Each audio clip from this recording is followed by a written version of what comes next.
Welcome to the Chief Endurance Officer Podcast. I'm your host, Greg McDonough. Each week, we hear real-time stories from athletes and CEOs on how to maximize performance through an endurance mindset. Let's get started. Welcome to the Chief Endurance Officer Podcast. I'm your host, Greg McDonough. I am super excited about our guest today. She is a highly analytical finance professional who has an obsession with high-performing teams. She started a subscription-based business with a mission to empower and inform athletes through the discovery of better nutrition and gear. A two-time Venture 15 recipient, which recognizes the 15 fastest growing startups in Asheville, North Carolina. She is the CEO of the Runner Box, the CEO of the Rider Box, and a recently launched Fuel Goods. Please welcome Laura Jorgensen. Welcome, Laura. Thank you so much for having me, Greg. It's awesome to have you on the show, and I am a huge fan of your product, but we can get into that later. Laura, we love talking about endurance on this podcast, and my favorite question to ask is, tell me how your endurance mindset has impacted your life unexpectedly. I think that's a great question, and I think my entire life has been a stream of unexpected events that come out of this mindset that I have. I think probably one of the biggest things that was so unexpected for me was becoming a professional cyclist. I never saw that one coming, but I played basketball in college, and I tore my ACL 3 times within the matter of less than 2 years. So I was like, I don't think I'm supposed to play basketball. But it was a little bit of a like, but what do I do next kind of moment. I wasn't ready to not be an athlete. That mindset in me, it was like, you just keep going, find another way. I got into running. And then as my knee degraded, that segued into triathlon, which then segued into cycling, which was a thing that I could do without pain. And then that turned into doing it at a very high level, which happened over time, but it was definitely not something on my trajectory whatsoever. I was working corporately for Royal Caribbean when I got offered a contract, and I didn't even know what it meant. Someone was like, we do the NRC, which at the time was like the biggest national race circuit in the United States. And I had to go look up to see what it was. Like, that's how new I was to all of it. And then that kind of led into me saying, wow, I always wanted to be an athlete at a very high level. I thought that opportunity was gone when I got hurt. But I just kept going, and then ended up quitting the job at Royal Caribbean, racing professionally. And that's how the Runner and Rider Box got started as well, because I wanted a job, because women's sport pays so poorly. So kind of this whole crazy series of events that led to me where I am now, and even to opening the new business. It's just that constant need and desire to continue moving through the hard stuff and growing to become the best version of yourself. Absolutely. Diving deeper into that, you've mentioned several times injury, just keep going, pushing through it. Talk to us about the mental side of that. Like, what's that emotional roller coaster like for you? That's a great question. I think the first time I tore my ACL, I think I was 18 years old. And at that time, my life was over. My entire identity was being a basketball player. It was like so core to who I was at that time. Like, I didn't even separate myself from this identity. So I was devastated. And now I look back and I'm like, man, that is one of the best lessons life ever gave me, because I obviously got through it, as we do. There's one thing that my stepmom says is one of my favorite things ever. She always says, you're not as strong as you want to be. You're as strong as you have to be. And it's so true, because life is going to throw things at you that you think, I can't do this. And I think the more times that you do, the more confidence you get in the fact that you can. So things start to come at you, and your first reaction is, I can't. Your first reaction then becomes, how am I going to tackle this? I know I will, but what is that going to look like? So the first time I got injured, I didn't know. And I was really scared. I started coaching, so I still kind of stayed in the game, and the running thing happened on the side. And it gave me back my passion in something. And that reignited that fire in me, that competitiveness, that athlete. And I think, like I said, at such a young age, learning that lesson is that it may not look the way that you expected, but as long as you keep putting one foot in front of the other, you will get there, has served me so well. So like I said, at the time, you couldn't have told me a worse thing could have happened to me. But now I look at it as one of the best things that ever happened. And I'm so grateful it happened so young because it allowed me to learn a lesson that some people don't get the opportunity to learn too much later. And it becomes much harder to learn it the further along you get. So bring that forward to today. How do you use that experience in your endurance, in your businesses? Bring that forward and how you use those experiences now. Yeah, I think it removes a lot of stress from me because I no longer need to know the end point. I mean, of course, as a business person, you have a strategy and you have a vision, but I think where people get derailed sometimes is that they want to stick so close to it that if something happens, like for us, we have a warehouse. There's things that go wrong all the time.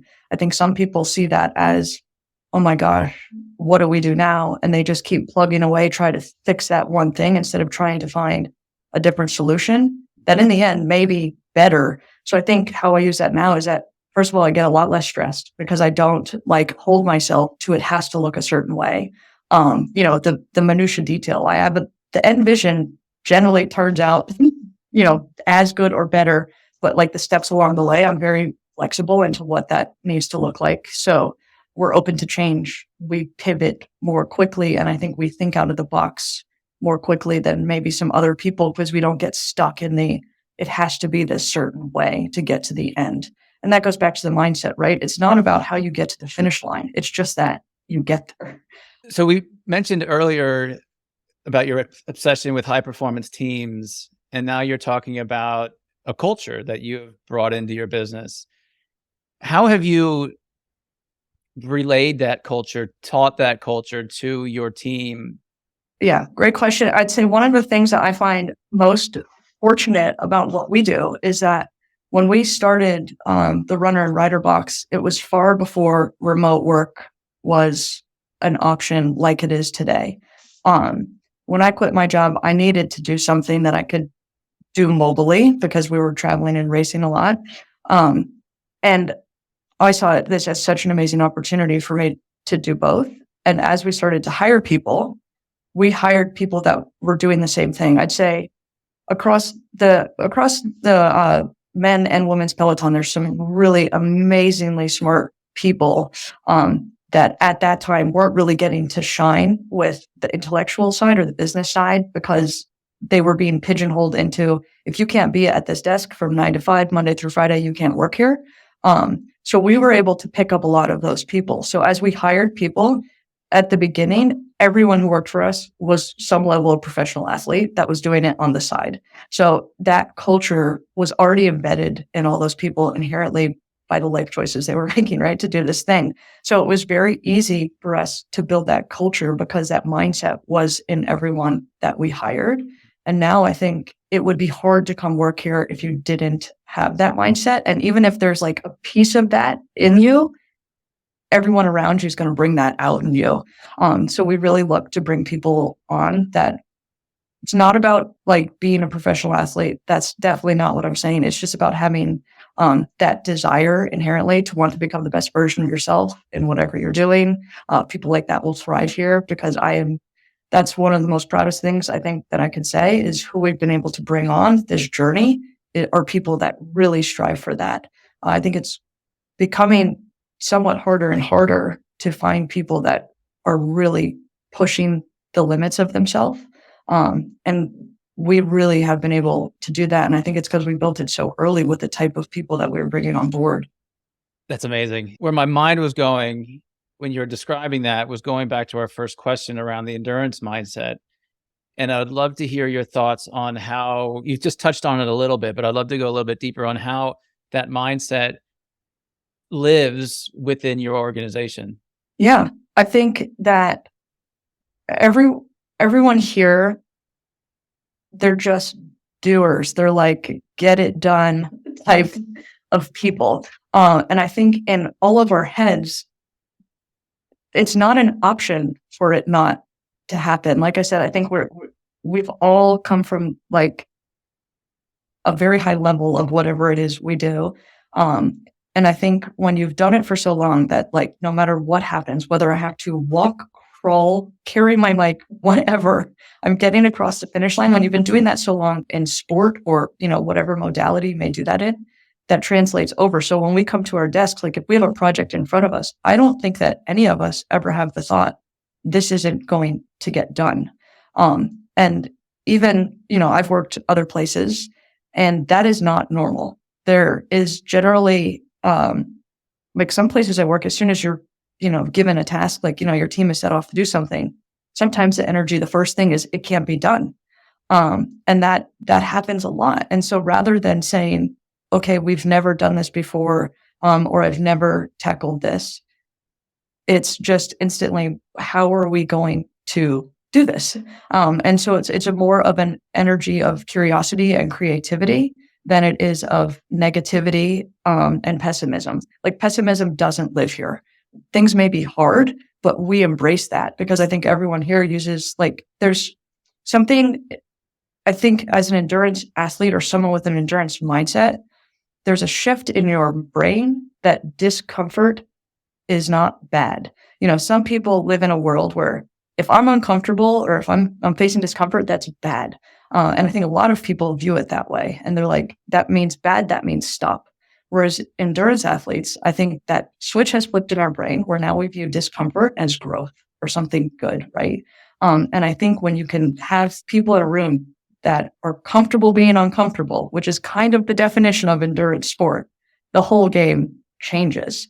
Because now challenges are readily accepted and they're looked on with a positive sense rather than a negative one. And that changes workflow. It changes the trajectory. It changes the energy completely. You're 100% correct. And when we find ourselves in those uncomfortable situations and work-wise, training-wise, that our sports have taught us to lean further in. Like that is where growth lives. That is where opportunity lives. Yeah, it hurts, but it won't hurt that bad the next time. And so again, it goes back to personal growth.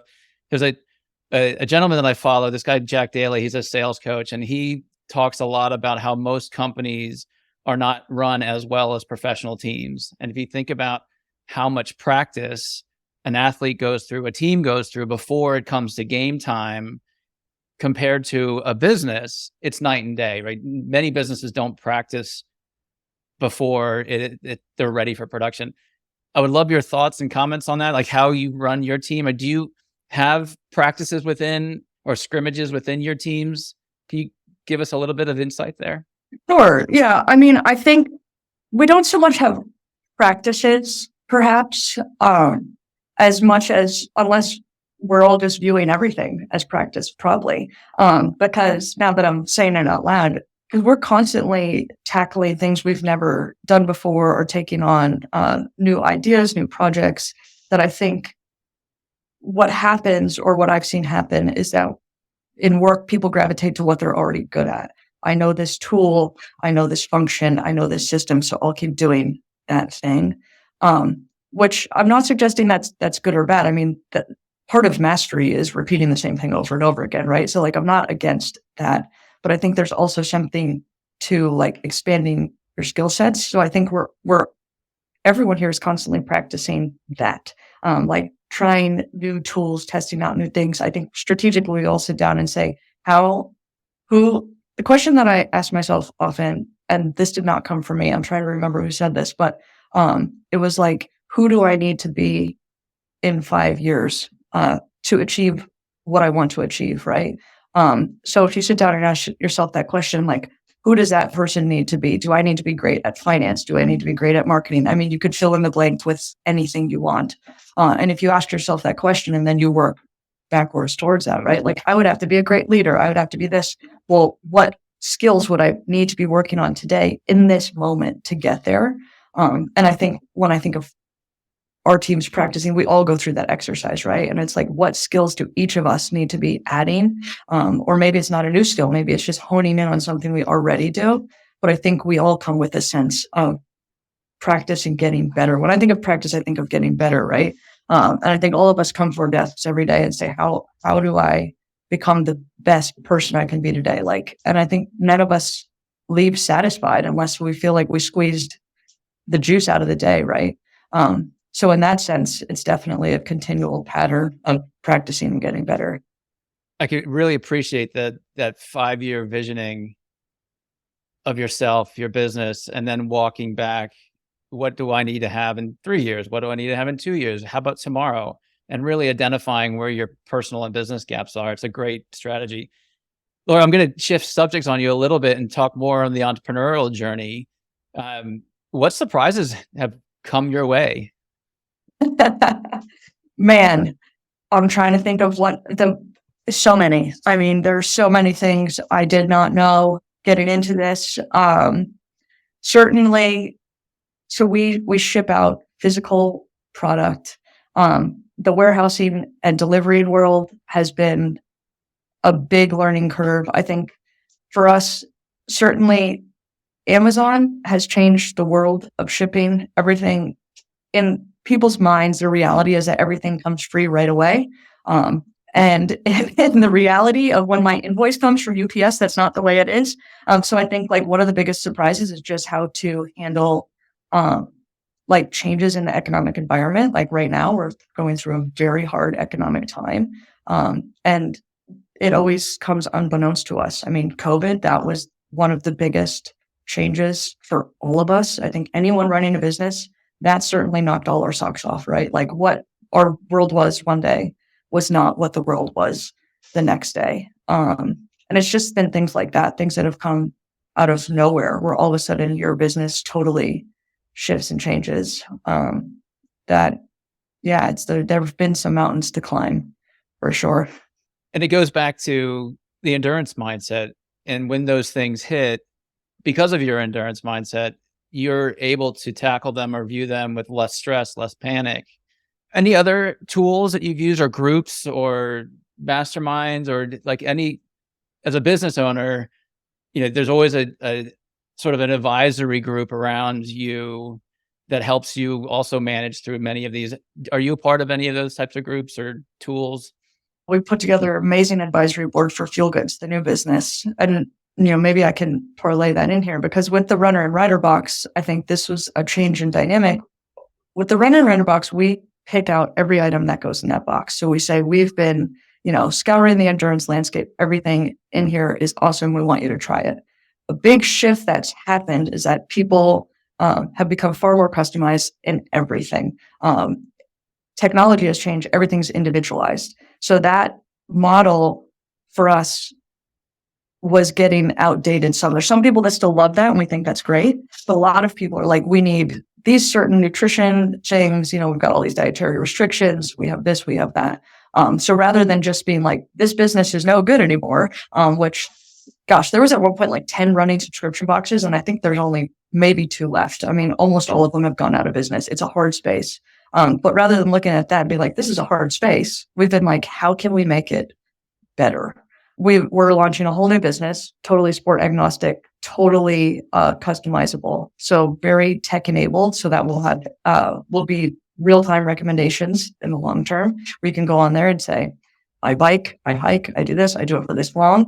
And it will spit out exactly what you need, because not only do people want personalization, they want convenience. So they don't want to take the time to sit down with someone and, go through a plan. They're just like, I want it on demand. So how can you make that happen? So that's been a big pivot and change for us. But that all comes from the endurance mindset, because running a small business is so hard. And I think at one point when we're like, we had a couple of choices going back to the advisory board, sat down, and it's like, what do you want this business to be? So this goes back to the visioning as well. And it's like, do you want this to be a small business like it is now? So to give you shed some more light on this, in 2020, my business partner and I both retired from professional cycling during COVID, a big unexpected thing, which allowed us to really grow the business, and it was helpful. But now we were at this stage of it was never meant to be it was a full-time thing, but it was a side thing in addition to our professional careers, racing. And now it's like, do you want to take this business to the next level? What is that going to look like? And in our heads, it's like, we need to start, it's a whole new business we're starting. And I think a lot of people would look at that and say, no, I'm not doing it. That's too hard. That's too uncomfortable.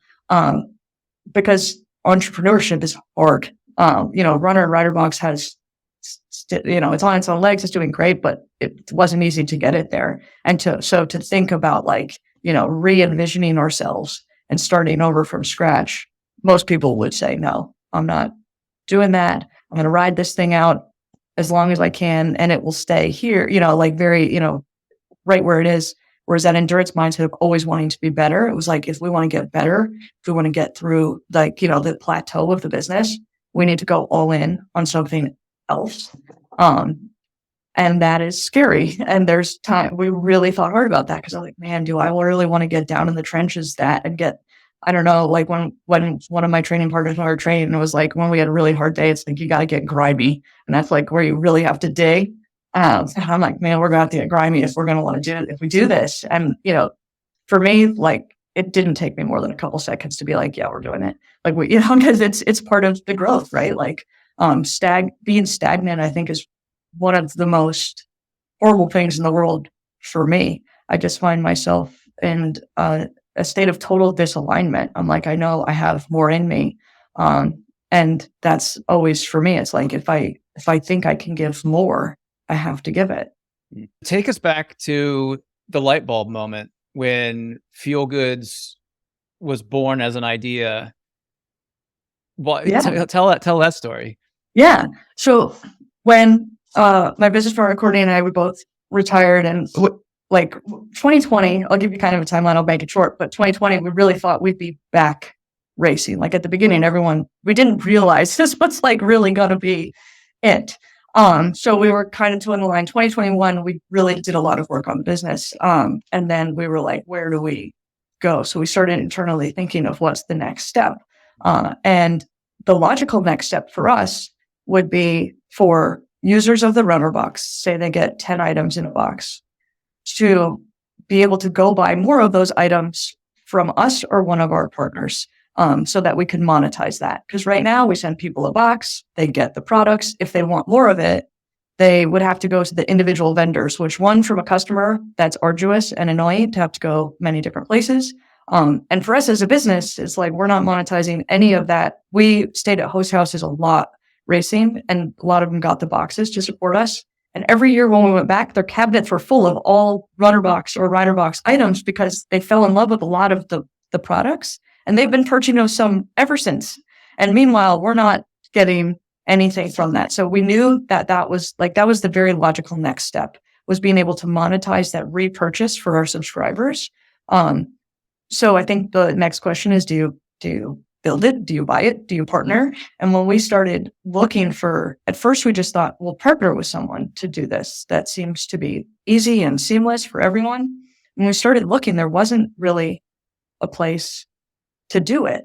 There's not a standalone sports nutrition, healthy lifestyle e-commerce platform. There's probably one true competitor in the space, but they surface very high, they lean hard into elite and professional athletes, which I think is wonderful, and I think they do a great job at it. But for us, a lot of our consumer base is more of someone that is probably a middle of the packer, or just getting into it. They want some help and discovery. And we love that because, again, we constantly are how can we help people become that best version? And I think people that are in that space need more help. They need more discovery. So we really like that piece, but we couldn't find someone that already had all those products available. So we were like, man, and we started doing some more digging. We're like, how is this possible that this doesn't exist? I mean, there's a marketplace for everything, for clothes, for gifts, for that, but there wasn't one for sports nutrition. So we're like, wow, this is a bigger white space than we could have ever imagined. And given the demographic that we're going after, which is someone who really is still on that trajectory of, I want someone to help me, I want to understand what could help fuel me better, we really thought it was important to provide that for them, the recommendation piece. So when we kind of talk about what we're doing, we say it's the Chewy meets Stitch Fix of sports nutrition. And there's nothing like that out there. So we couldn't partner. And then when we saw the opportunity, we're like, wow, we're going to build this thing and it is going to be awesome. And it is going to help so many people, because for us, like, the beginning of feeling good is fueling good. I think no matter what you do, no matter what activity it is, honestly, if it's just coming to work and sitting at a desk, if you're under fueled, you can't perform. And I think that seems like a silly reason for people to be held back from becoming the best version of themselves, is because they're not fueled. So we're like, this is the easy first step for people to take to move closer to like high performance. So we're really excited about it. Laura, when I receive my runner's box, if there's an item in that box that I already use, I feel like it's a victory. I'm like, oh, I just got, a pat on my back for choosing something that has been found somewhere else. So I'm curious, how do you find the products that end up in your subscription boxes? Yeah, that is an art and a science. So when my business partner and I were both still racing, that was really a logical way, because we were traveling all over the country. I think there's so many cool brands that are more regional than national that people don't get access to. So we were able to see and learn a lot about those. And now that we're not racing anymore, we have a team of athletes who still are. So they have exposure across, nationally, what's going on. They race at all different types of levels, anywhere from recreational to still like the very elite and pro. For those that are still on pro teams, they have a pipeline of products because a lot of their sponsors we have relationships with, they want to give us kind of the first line on new products. They sometimes use the runner and rider box as like a little bit of a petri dish to test out new stuff. And then also we go to conventions and expos and shows all over the country. Probably the most prominent one is Natural Products Expo. They've got them on both sides of the country, one east and west. And it is, the first time I went, I was so overwhelmed. It's just thousands of new brands that are coming out with products in the health and wellness space. And there's so many of them. It's shocking, really. Someone once asked me, will you ever run out of products for the boxes? And I was like, never. Like, there's so many cool brands up and coming all the time. Like, sports science is constantly changing. And even if you look at on the nutrition side, even on the healthy snack side, every year there's a new trend of something that's been found to be helpful or cool. So we're just constantly scouring, mix of like boots on the ground, researching like crazy. Who has time for that except us? Because it's actually our jobs. And I suspect every Monday morning you come and there's a box, some random product that they're pushing it to you to include in their box. Yes, a lot of that. I've tried a lot of strange things. Some of them I was pleasantly surprised. Others of them I could do with and never trying them again. Reminds me of Harry Potter when he's in the candy store. I would really appreciate your insights on the future of nutrition. It's transformed so dramatically over the last 5-10 years to where, middle of the packers like me have access now to what pro athletes have, not even just from a nutrition perspective, but from a coaching and equipment and you name it. Absolutely. As that continues to migrate, what do you see the next 5 years looking like? I think more of that. I think continual further customization, like you're saying, access is a big thing. It's not easy, or it hasn't always been easy to get access to a lot of these products. I think as more services like ours launch or come to life, you'll be able to find things much more easily. And I think specifically, it's the personalization piece that's really going to change. I think like with the tech we're building out, we'll be able to make a custom recommendation for you of like, these are the tools. I think there's some very cool technology coming out on the wearable side. As far as like Nix, I don't know if anyone's heard of that. Wonderful hydration sensor. You can wear it during training. And it will tell you based upon, the sodium in your sweat, this is the drink mix you should be using that would be most advantageous for you.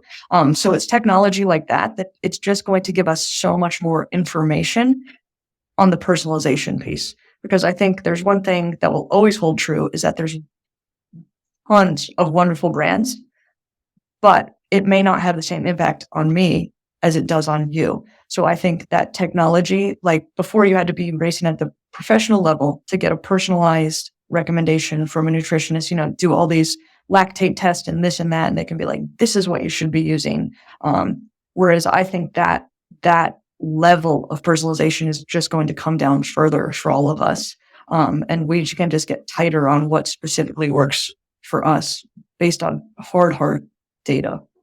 Shifting gears slightly, talk to us about you. You started with your basketball ambitions and how that transitioned into running and triathlon and ultimate becoming a pro cyclist. What was pre-basketball? As a kid, I literally did everything. I was a huge tomboy. I played all the sports. And I grew up in a lifetime where you could just go outside and play all day. I did that. So always played with all the kids on the street. We were out playing hockey or soccer, or kickball, or anything, you name it. And I've always gravitated towards that.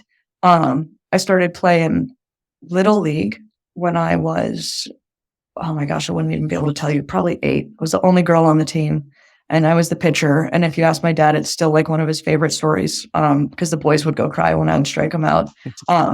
But yeah, I just always did. I played a lot of softball. So that was like my big toss up once I got to high school, was like, is it going to be softball or is it going to be basketball? I was probably better at softball. But I loved basketball so much because it's just a fast game, a lot of strategy involved. And I think if you look at the sports I end up with, there's a lot of strategic strategy going on, as well as just like physical capability. I'd say as I would not I don't want to down my athletic ability because I'm more athletic than the average human. But genetically, I was never like that genetic freak that was just, could outdo anyone just by pure grit. I am pretty gritty. I will suffer longer than almost anybody. And that's why endurance sports work for me. But ones that you can mix in some strategy as well, which is why I think cycling works so well. But as a kid, I always did everything really. And I loved it. It's always just been a huge part of me as being an active athlete. And I think that's why I'm so excited with the direction that we're moving with the new businesses, because it serves any active lifestyle. I mean, I'm just so passionate about getting people to move. I mean, obviously for me, it's looked a certain way with certain endurance sports, but I think the more people that we can get outside and moving in general, just the happier you become. Life doesn't feel so hard when you can exercise. Happiness absolutely lives at the end of movement, for sure. So we've got a female audience member who's thinking about becoming an entrepreneur. What's your advice to her? Absolutely do it. I think that there is a lot of noise out there that women can't get funding, women can't get a seat at the table. I mean, you can go down the line with the narratives. And I'm not suggesting that doesn't exist. I mean, there's hard data. It can be harder for women. I think that is no reason to stop. And I think the more that we tell ourselves that women can't do blank, the more that we make that reality come true. Kind of going back to the story with my dad, I think my parents got divorced when I was very young. And unbeknownst to my dad, he taught me a lot of lessons I don't think he even meant to, because he did construction, and all of a sudden I had to start going to work with him. Like, for whatever reason, a lot of times I ended up with him. And he never told me you can't do this because you're a girl. He always handed me the same stuff as everyone else and was like, get the job done. And so never in my mind growing up did I think, because I'm a woman, because I'm a girl, I can't do this. And I think that narrative missed me. I didn't have that in my mind. So when I went to work in a corporate environment, I walked into every boardroom with, in my head, an equal seat as everyone else. And I was able to move very far with that mindset. So I think part of it is mindset. So I think there's this fine balance of recognizing the realities of a lot of situations, whatever, minority group you may be. And there's a lot of realities that you will have to face, while also being strong and confident enough to say, there's no reason I shouldn't be here. Because when we let the narrative go into our own head, that's when we set ourselves back. So I think it's being very confident in yourself and knowing that you can do it. If you're a woman in this space, I say absolutely go for it. I think that there's something. I love both genders. I think we all bring awesome things to the table. I think there's something that women bring that is awesome. And especially in a small business, sometimes can be far more successful for men. We're slightly more methodical about things. We're I think slightly less averse to risk in situations when it makes sense. And I think that women make wonderful business people. So don't let any narrative pre-existing out there stop you. I think that anyone can start a business and thrive with just hard work behind them. Obviously, if you really want to scale, you got to get some other resources at the table, but I'd say absolutely go for it. It will be one of the most exciting things that you could do. So if you have like even that little piece of you that says, oh man, I think I want to go out and jump into this, I say dive right in. And as a father of two girls, I love that message. I continually try to use entrepreneurship and entrepreneurial thinking to help them, guide them through their decision making and what possibilities are out there. Laura, how can an audience member get in touch with you? Wow, they can reach out at support@fuelgoods.com. Definitely you can find me there. That message will make its way to us. You can find us on Instagram at the Fuel Goods or at the Runner Box. You can kind of check out what we're doing and you can reach out, and probably by the time this goes live, the Fuel Goods beta will be launched. So I'd love for people to hop in there and try that recommendation engine and see what we can crank out for them. And I'll definitely include those in our show notes so that it's an easy click through. Laura, it's been awesome having you on the show. I could talk to you about your subscription box, your fuel goods, your entrepreneurial journey for hours and hours. A couple of things I really appreciated in our conversation was your comment around the beginning to feel good is fueling good. And no matter where you're sitting or where you're active or where you're not active, that's true. Like what you put in your body is what's going to make you feel good. I also loved our visioning conversation where we looked out 5 years and said, who's the person do I want to be 5 years from now? And then ratcheting that back to answer the question of where are my gaps today? Let's try to find ways to continue to practice so that we can improve. And then ultimately, when we started the conversation, we talked about how your endurance mindset has taken a lot of stress out of your business journey, out of your athletics journey. All these messages are fantastic. So I asked my audience members, if you got some value out of this conversation, please like this episode. Please subscribe to our show. Please share this episode with your friends and family so that Laura's message and her journey and our conversation can impact those to impact other people. And then I ultimately really enjoyed your insights for female entrepreneurship. I'm going to snippet that out and share that with my daughters. I love it. Thank you so much for having me, Greg. It's been my pleasure. Thank you for tuning in to the Chief Endurance Officer podcast. To hear more inspiring stories and strategies around the endurance mindset, be sure to subscribe below or visit us at chiefenduranceofficer.com. Until next time, keep pushing those limits.